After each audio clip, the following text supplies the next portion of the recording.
एक महिला दरोगा शाम के समय अपने ऑफिस से निकलती है और निकलने के बाद अपने फ्लैट पर जाकर अपने कपड़े चेंज करती है।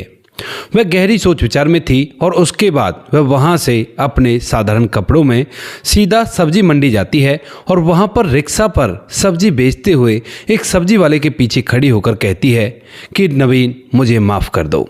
इसके बाद वह सब्जी बेचने वाला जो व्यक्ति होता है वह पीछे मुड़कर देखता है और उसकी आंखों में ढेर सारे सवाल हैं और वह जानना चाहता है कि ये आज मुझसे माफ़ी क्यों मांग रही है।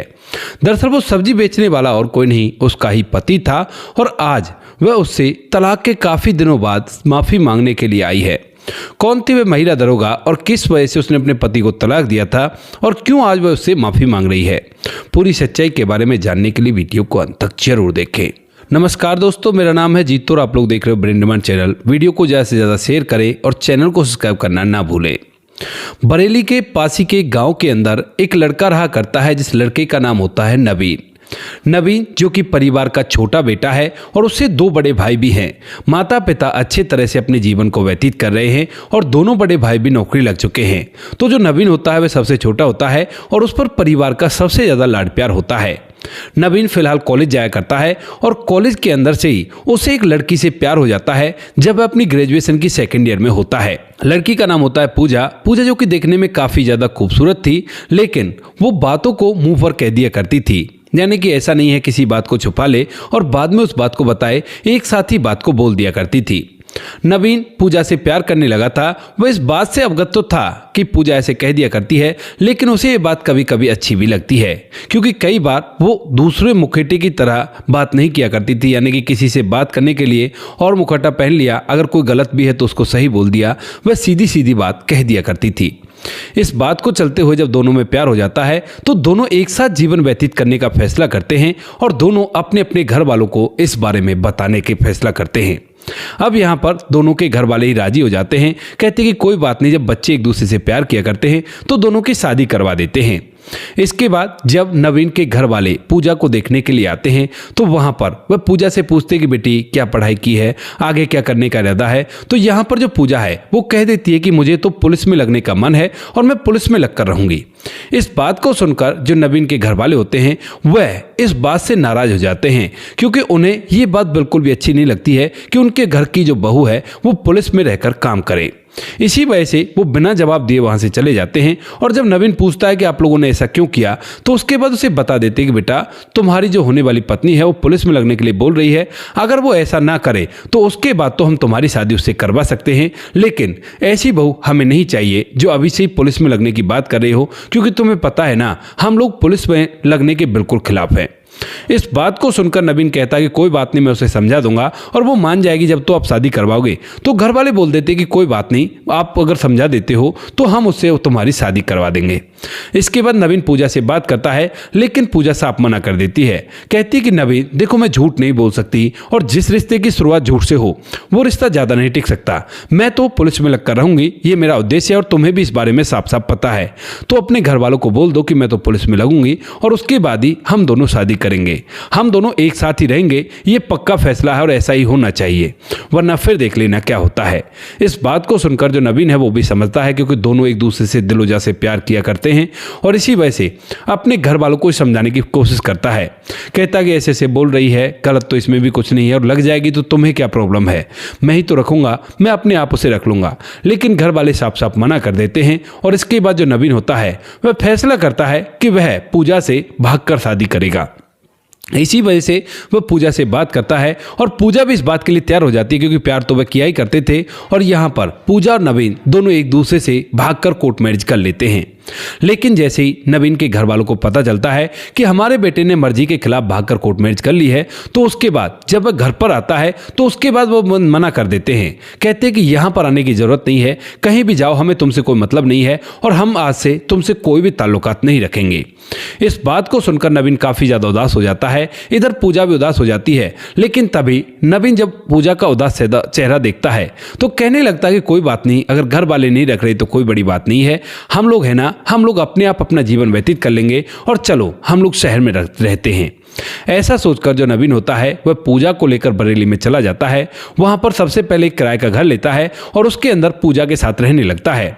जब पूजा के घर वालों को यह पता चलता है कि नवीन के घर वालों ने उन्हें घर पर रखने से मना कर दिया है, तो उसके बाद वह भी अपनी बेटी के खिलाफ हो जाते हैं और उससे कहते हैं कि उसे छोड़कर यहाँ पर आ जा, खामखाई अपनी जिंदगी बर्बाद मत कर। अभी ज्यादा लोगों में इस बात के बारे में नहीं पता है, लेकिन पूजा कह देती है कि अब तो हमने शादी कर ली है और हम तो एक साथ ही रहेंगे। इसके बाद उसके घर वाले भी उससे बातचीत करना बंद कर देते हैं और वे दोनों अकेले अपने जीवन को व्यतीत करने लगते हैं। पूजा अपने सपने को लेकर काफी ज्यादा परेशान रहती है कि अब मुझे क्या करना चाहिए, क्योंकि उसे सच में ही पुलिस बनना था और पुलिस बनने के लिए बचपन से उसने सपने देख रखे हैं। तो जो नवीन होता है वह कहता है कि अगर ऐसी बात है तो तुम चिंता मत करो, मैं सब्जी बेचने का काम कर लूंगा, सुना है इसमें अच्छा खासा पैसा बन जाया करता है, लेकिन तुम्हें कामयाब जरूर से कर रहूंगा। ऐसा कहकर जो नवीन होता है पूजा की आगे की पढ़ाई करने लगता है और खुद सब्जियों का ठेला लगाकर पैसे कमाने लगता है। धीरे धीरे समय बीतता है और समय के साथ साथ वो दिन भी आ जाता है जिस दिन पूजा दरोगा बन जाती है। दरोगा बनने के बाद जब वो ट्रेनिंग पर जाती है तो यहाँ पर जो नवीन है वो काफ़ी दिनों से उसके लिए कुछ पैसे बचा रहा था उसको कुछ गिफ्ट देने के लिए, लेकिन जब वो ट्रेनिंग पर जाती है तो उन पैसों से उसके लिए एक बैग खरीदता है और उस बैग को लाकर उसके हाथों पर रख देता है। पूजा इस बैग को लेते समय अपनी आंखों में आंसू ले आई थी और कहती है कि ये तो काफ़ी महंगा होगा ना। तो नवीन हंसते हुए कहता है कि फिर क्या हो गया, तुम्हारी नौकरी से महंगा नहीं है, तुम्हारे सपने पूरे हो गए, यही मेरे लिए काफ़ी है और तुम चिंता मत करो, पैसे रुपयों की कोई भी दिक्कत हो तो मुझे बता देना और तुम आराम से अपनी ट्रेनिंग करो, मैं यहाँ पर अपना ख्याल अपने आप रख लूँगा। इसके बाद जो पूजा है वो ट्रेनिंग पर जाती है और ट्रेनिंग कंप्लीट करने के बाद उसकी पोस्टिंग एक जगह हो जाती है बरेली के अंदर ही। अब पूजा जो होती है वहीं पर काम करने लगती है, नवीन भी वहीं पर रहा करता है और दोनों बड़े ही खुश हैं। शायद अब उनके सपने कंप्लीट हो गए थे, क्योंकि नवीन का तो कोई सपना था ही नहीं, पूजा का सपना उसने कंप्लीट करवा दिया था सब्जी बेच बेच कर। लेकिन उसके बाद भी जब पूजा कहने लगती है कि अब तो मैं कमाया करती हूँ, अब तुम सब्जी बेचना बंद कर दो, तो यहाँ पर नवीन जो होता है वो कहता है कि नहीं पूजा, तुम भले ही कमाया करती हो लेकिन समाज के अनुसार मर्द को भी कमाना चाहिए और मैं भी सब्जी ही बेचूंगा। अभी मुझे इस काम को बंद करने के लिए मत कहो, अगर मेरा कोई बिजनेस खुलता है तो उसके बाद भले ही मैं इस काम को बंद कर दूं, लेकिन इसी से मैंने तुम्हें इतना काबिल बनाया है तो इस काम को मैं बंद नहीं करूंगा। ऐसा कहकर नवीन मना कर देता है और जब नवीन मना कर देता है तो उसके बाद पूजा भी इस बात पर ज्यादा जोर नहीं देती है, वह अपनी ड्यूटी को करने लगती है। लेकिन जैसे ही वो अपनी ड्यूटी पर चढ़ती है तो उसके बाद उसके व्यवहार में काफी ज्यादा सख्ती आ जाती है। जो पूजा होती है वह दिन पे दिन उसका व्यवहार बिगड़ता चला जाता है और नवीन की तरफ वह बहुत कम ध्यान दिया करती है।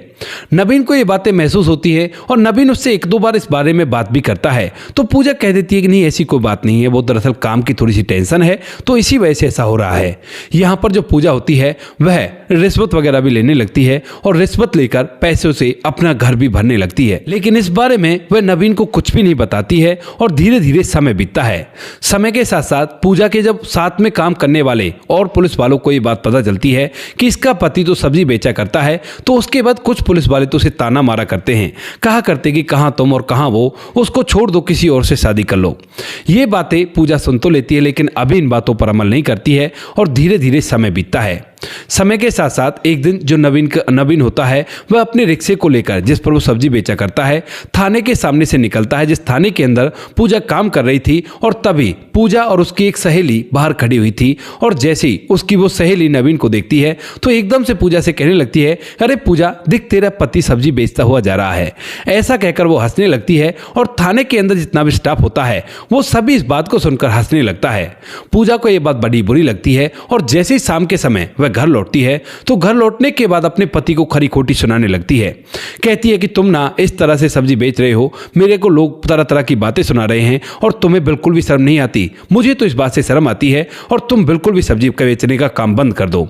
इसके बाद जो नवीन होता है वो कहने लगता है कि पूजा, ये तुम कह क्या रही हो, इस सब्जी बेचने की वजह से ही आज तुम्हारे शरीर पर यह वर्दी है। अगर मैं सब्जी नहीं बेचता तो बताओ तुम्हारी वर्दी कैसे मिल पाती तुम्हें। इस बात को सुनकर पूजा एकदम से थोड़ी देर के लिए चुप होती है, लेकिन कहने लगती है कि तुम फिर ऐसा करो, मेरे थाने के बाहर से सब्जी बेचने के लिए मत निकला करो। आज ऐसे ऐसे लोगों ने पता लग गया था और उसके बाद लोगों ने मजाक उड़ाया था। इस बात को सुनकर नवीन मुस्कुरा देता है और कहता है कि ठीक है बाबा, अगर ऐसी बात है तो मैं तुम्हारे थाने के सामने से सब्जी बेचता हुआ नहीं निकलूंगा और मैं तो अब मंडी में ही सब्जी बेच लिया करूंगा। नवीन ऐसा ही करता है, सब्जी को मंडी में ही बेच लिया करता है और धीरे धीरे समय बीतता है। समय के साथ साथ पूजा की जिंदगी पूरी तरह से बदल गई थी। नवीन के लिए जो प्यार था वो पूरी तरह से हल्का होने जा रहा था, क्योंकि यहाँ पर पुलिस स्टेशन के अंदर जो पुलिस वाले आया करते हैं वो कुछ उससे ऐसी बातें कह देते हैं उसकी खूबसूरती को देखकर कि तुम कहाँ सब्जी वाले के लायक हो, क्योंकि जो भी आया करता है उसे पता चलता है कि ये शादीशुदा है और इसकी शादी एक सब्जी बेचने वाले से हो रखी है, उसका पति सब्जी बेचा करता है। तो उसके बाद उसे तरह तरह की बातें कहते हैं और इन बातों से पूजा के अंदर घमंड सा आ जाता है। उसके बाद पूजा अपने ही साथ काम करने वाले एक सहकर्मी से बात करने लगती है और इन बातों का सिलसिला कुछ ऐसा होता है कि शाम के समय जब नवीन वापस आया करता तो उसके बाद जो पूजा है वो ना तो उससे ज़्यादा बातचीत किया करती है, बस अपने फ़ोन पर ही लगा रहा करती है और खाना भी वो बाहर से ही पैक करवा कर ले आया करती है।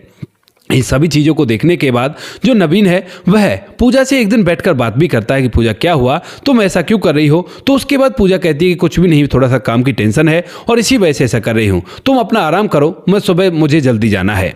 ऐसा कहकर वो उसे टाल देती है और नवीन सारी बातों को महसूस करता है। यहाँ पर उसे महसूस हो गया था कि पूजा के दिमाग में कुछ और चल रहा है, क्योंकि जब वह अपनी माँ से कह रहा था कि माँ उससे शादी कर लेते, क्या हुआ, पुलिस में लग जाएगी, मैं खुद मेहनत करके लगा दूंगा, आपसे पैसा नहीं मांगूंगा। तो माँ ने कहा था कि बेटा, पत्नियां जब महिलाओं को कामयाबी मिल जाया करती है तो वो एकदम से घमंड में आ जाया करती हैं और ये तजुर्बे की बात है, तजुर्बे से मैं ये बात कह रही हूँ। यहाँ पर नवीन को ये बात महसूस होती है कि माँ की बात सही है, तो इसे घमंड आ रहा है और अब कुछ भी हो सकता है। इसी वजह से नवीन चुपचाप रहता है। लेकिन धीरे धीरे जब इन बातों को 5 से 7 दिन बीतते हैं तो 5-7 दिन बाद जो पूजा होती है वह एक दिन आकर कहने लगती है कि नवीन, अब बहुत हो गया, अब मैं तुम्हारे साथ बिल्कुल भी नहीं रह सकती, क्योंकि तुम्हारी वजह से मेरा बहुत ज़्यादा मजाक हो रहा है। अब नवीन, जो कि इन सभी बातों को पहले ही सोच बैठा था, तो वह कहने लगता है कि पूजा फिर क्या करना है। तो वह कहती है कि करना ही क्या है, तलाक होगा। इस बात को सुनकर नवीन के पैरों तले से जमीन तो खिसक जाती है, लेकिन वह अपने भावनाओं को अपने चेहरे पर व्यक्त नहीं करता है और कहता है कि ठीक है, अगर ऐसी बात है तो कागज ले आना, मैं तुम्हारे पेपरों पर साइन कर दूंगा। ऐसा कहकर नवीन अपने कमरे में सोने के लिए चला तो जाता है, लेकिन उसके दिमाग में ढेर सारी बातें गूंज रही हैं। उसके माता पिता को वो समझाना, उसके भाइयों का समझाना कि भाई ऐसा मत कर, घर वाले जो कुछ भी कह रहे हैं अपने अनुभव के हिसाब से कह रहे हैं, लेकिन फिर उसे लगता है कि मेरा प्यार इतना हल्का तो नहीं हो सकता। ऐसा सोचकर वह फिलहाल तो आराम करता रहता है, पूरी रात भर यही सोचता सोचता। लेकिन दूसरे दिन सुबह सुबह वह अपनी सब्जी के ठेले को लेकर दोबारा से मार्केट में चला जाता है। इस बार शाम को जैसे वो लौटता है तो पूजा तलाक के पेपर लेकर आई थी और उन पेपरों को नवीन के सामने कर देती है। नवीन पूजा की तरफ देखता हुआ मुस्कुराता है और मुस्कुराते हुए उन पेपरों पर साइन कर देता है और कहता है कि ठीक है पूजा, ये लो, मैंने तुम्हें तलाक दे दिया है और अब तुम जहां चाहो वहां रह सकती हो, तुम मेरी तरफ से पूरी तरह से आज़ाद हो। ऐसा कहकर जो नवीन होता है वह चुपचाप अपने कमरे में चला जाता है और कमरे के अंदर बैठकर फूट फूट कर रोने लगता है। पूजा जो होती है उसे इस बात से कोई भी फर्क नहीं पड़ता है और वह तो मानो सारी तैयारी करके आई हो। उसने पहले एक किराए का फ्लैट ले रखा था और यहाँ से वह अपना सारा सामान पैक करती है और रात के समय ही गाड़ी में बैठकर वहां से दूसरे फ्लैट पर शिफ्ट हो जाती है। नवीन जब पूजा जा रही थी तो खिड़की से देख तो रहा था, लेकिन उसकी हिम्मत नहीं होती है कि वह पूजा को रोक ले, क्योंकि पूजा ने अपनी राह खुद से चुनी है। वह तो अंदर कमरे में बैठा बैठा फूट फूट कर रोता रहता है और धीरे धीरे ये रात भी कंप्लीट हो जाती है। रात के समय कई बार उसे ख्याल आता है कि वह अपने आप को इस दुनिया से विदा कर ले, लेकिन फिर वो सोचता है कि जब इसने भी मुझसे प्यार किया था तो इसने तो ऐसा कुछ किया ही नहीं, तो फिर मैं अपने आप को इस दुनिया से विदा क्यों करूं। ऐसा सोचकर वह इस भावनाओं को अपने दिमाग से निकाल देता है और धीरे धीरे अब 1 से 2 दिन बीत जाते हैं। 1-2 दिन तक वह सब्जियों का ठेला लगाने भी नहीं जाता है, लेकिन तभी उसके माता पिता का फोन उसके पास आ जाता है, क्योंकि कहीं ना कहीं से उन्हें भी पता चल गया था कि नवीन को पूजा ने तलाक दे दिया है। वो लोग उसे फोन करते और फोन करके उससे कहने लगते कि हमने कहा था ना और तू हमारी बात नहीं माना, इसी वजह से अब तुझे भुगतना पड़ रहा है। यहाँ पर जो नवीन होता है वह सारी बातों को चुपचाप बैठकर सुनता है और सुनने के बाद कहता है कि ठीक है माँ बाबू जी, आपको जो कहना था वो तो आपने कह लिया, अब मुझे अपनी जिंदगी को आराम से व्यतीत करने दो। मैं आपसे ना तो मांगने के लिए आ रहा हूँ, ना ये कहूँगा कि आप मुझे अपने पास रख लो। आपकी जो भी प्रॉपर्टी है अपने दोनों बेटों को दे देना और मैं आपसे बिल्कुल दूरी बनाकर रखूंगा। इन बातों को सुनने के बाद माता पिता कहना तो चाहते थे कि तू घर पर आ जा, लेकिन बेटे ने पहले इस बात का तोड़ कर दिया था और उसके बाद फोन को काट देता है। धीरे धीरे कुछ समय बीतता है और कुछ समय बाद माता पिता का दोबारा से फोन आता है। कहने लगते कि बेटा तू यहाँ पर आ जा। लेकिन नवीन अब उस गांव के अंदर अपना मुंह नहीं दिखा सकता, क्योंकि गांव में भी ये बात पता पड़ चुकी थी कि ऐसे ऐसे उसकी पत्नी ने दरोगा बनने के बाद उसे तलाक दे दिया है। अब यहाँ पर गांव वाले भी इस बात के बारे में बातें बनाने लगे थे और वह नहीं चाहता था कि वह किसी के सामने भी हत्या का पात्र बने। तो वह माता पिता से कहते हैं कि माँ बाबू जी आपका कहना ठीक है, लेकिन अभी मैं कुछ दिन यहीं पर रहूंगा। जब 4 से 5 साल हो जाएंगे तो उसके बाद ही वापस लौटूंगा, क्योंकि गाँव में लोग बातें बनाएंगे और मुझसे ये बात बिल्कुल भी सहन नहीं होगी। अगर आप नहीं चाहते कि आपका बेटा कोई उल्टा सीधा कदम उठाए तो आप चुपचाप रहो, कोई भी दिक्कत नहीं है। ऐसा कहकर माता पिता भी चुपचाप हो जाते हैं और उसके बाद नवीन वहीं पर वही काम करने लगता है और सोचता है कि जीवन तो जीना ही है, उसने ही तो धोखा दिया है, मैं तो अब भी उससे प्यार किया करता हूं। ऐसा सोचकर नवीन अपनी सब्जियों के ठेले को चलाता रहता है और धीरे धीरे इन बातों को लगभग 6 महीने बीत जाते हैं। 6 महीने बाद एक दिन अचानक से नवीन जब शाम के समय अपने सब्जियों के ठेले को समेट रहा था तो उसी दौरान जो पूजा होती है वह एकदम से साधारण से कपड़ों में वहां पर आती है और आने के बाद एकदम से कहती है कि नवीन मुझे माफ कर दो।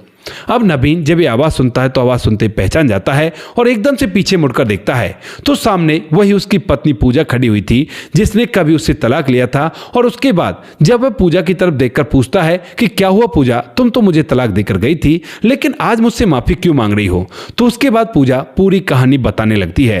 कहती है कि नवीन दरअसल मैं ना बहकावे में आ गई थी और लोगों की बातों को समझकर सोचने लगी थी कि वो लोग सही कह रहे हैं और मुझे ऐसा ही करना चाहिए, लेकिन इतने दिनों में ही मेरी अकल ठिकाने आ गई है, क्योंकि लोगों ने फिलहाल भी बातें बनाना छोड़ा नहीं है और वो अब अलग तरह की बातें बनाया करते हैं। नवीन जो होता है वो पूछता है कि कैसी बातें बना रहे हैं। तो पूजा बताती है कि जब मैं और तुम एक साथ रहा करते थे और उन्हें पता चला था कि मेरा पति सब्जी बेचा करता है, तो वो लोग मुझसे कहा करते थे कि देखो सब्जी बेचने वाले की पत्नी है और सब्जी बेचने वाले ने इसे इस काबिल बनाया है। यहाँ पर ये बातें मुझे थोड़ी सी बुरी लग जाती हैं और कुछ लोग इस बात का मजाक भी उड़ाया करते थे। तो इसी वजह से मुझे इन बातों से काफी ज्यादा इरिटेशन होने लगता है। और वहीं पर जो कुछ पुलिस वाले आया करते थे वो मेरी तारीफ किया करते थे, कहा करते कि तुम इतनी सुंदर हो और तुम्हें तो कोई भी मिल जाएगा। तो इसी वजह से मुझे मन ही मन तुमसे ऐसे लगने लगा कि तुम्हारे साथ रहना अब मेरे किरदार के लिए काफी छोटी बात हो जाएगी। तो इसी वजह से मैंने तुम्हें तलाक दे दिया और तलाक देने के बाद अलग से रहने लगी। लेकिन वहां पर रहने के बाद मुझे एहसास हुआ कि जो लोग मेरी तारीफ किया करते थे वो तो केवल इसलिए किया करते थे ताकि मैं उनके साथ अवैध प्रेम प्रसंगों में बन जाऊं और उसके बाद उन लोगों का फायदा हो सके और वो भी मेरा फायदा उठा सके। इसी वजह से वो लोग मेरी तारीफ किया करते थे। कुछ ही दिनों में मुझे ये बात समझ में आ जाती है और उसके बाद जब मैंने तुम्हें छोड़ दिया और ये बात मेरे स्टाफ में पता चलती है तो स्टाफ में से कुछ लोग ये कहने लगते हैं कि इसने तो बहुत गलत किया है, उस बेचारे ने मेहनत करके इसे पढ़ाया लिखाया और उसके बाद उसने ऐसा कहकर उसे छोड़ दिया। तो ये बातें भी मेरे कानों तक आती हैं। तो इन बातों से मुझे एक ही सीख मिलती है कि जो कुछ हुआ था वो मेरी गलती थी और मैं बहक गई थी इन बातों को सुनकर, जबकि मुझे बिल्कुल भी नहीं बहकना चाहिए था। और ये तो मेरे लिए सम्मान की बात थी कि मेरे पति ने मुझसे इतना प्यार किया कि सब्जी बेचकर मुझे पढ़ाया लिखाया और अपनी पढ़ाई को वहीं पर बंद कर दिया। इस बात को कहते हुए जो पूजा होती है वह फूट फूट कर रोने लगती है और नवीन के पैर पकड़ लेती है। नवीन जो होता है वो केवल मुस्कुराता है और कहता है कि कोई बात नहीं पूजा, अगर ऐसी बात है तो हम लोग दोबारा से एक साथ रहेंगे और कैसी भी दिक्कत नहीं है। उसके बाद नवीन और पूजा दोनों एक साथ रहते हैं और ये खबर जब नवीन के घर वालों को पता चलती है, इधर पूजा के घर वालों को पता चलती है, तो दोनों ही घर वाले बच्चों को माफ कर देते हैं और नवीन के घर वाले उसे अपने घर बुला लेते हैं। दोस्तों ये थी आज की कहानी। आपको जैसी लगे कमेंट सेक्शन में बता देना। वीडियो अगर अच्छी लगी तो वीडियो को लाइक और चैनल को सब्सक्राइब जरूर करें ताकि हमें थोड़ा सा हौसला मिल सके आप लोगों के लिए ऐसी अच्छी वीडियो बनाने के लिए। इन कहानियों को सुनाने का उद्देश्य किसी को परेशान करना बिल्कुल भी नहीं है। ये कहानी आपको इसलिए सुनाई जाती है ताकि आप लोग इन कहानियों में से कुछ ना कुछ सीख सको और अपने जीवन में उस चीज़ को अप्लाई कर सको। मिलते हैं किसी नेक्स्ट वीडियो नए टॉपिक के साथ, तब तक के लिए जय हिंद, जय भारत, जय हिंदुस्तान।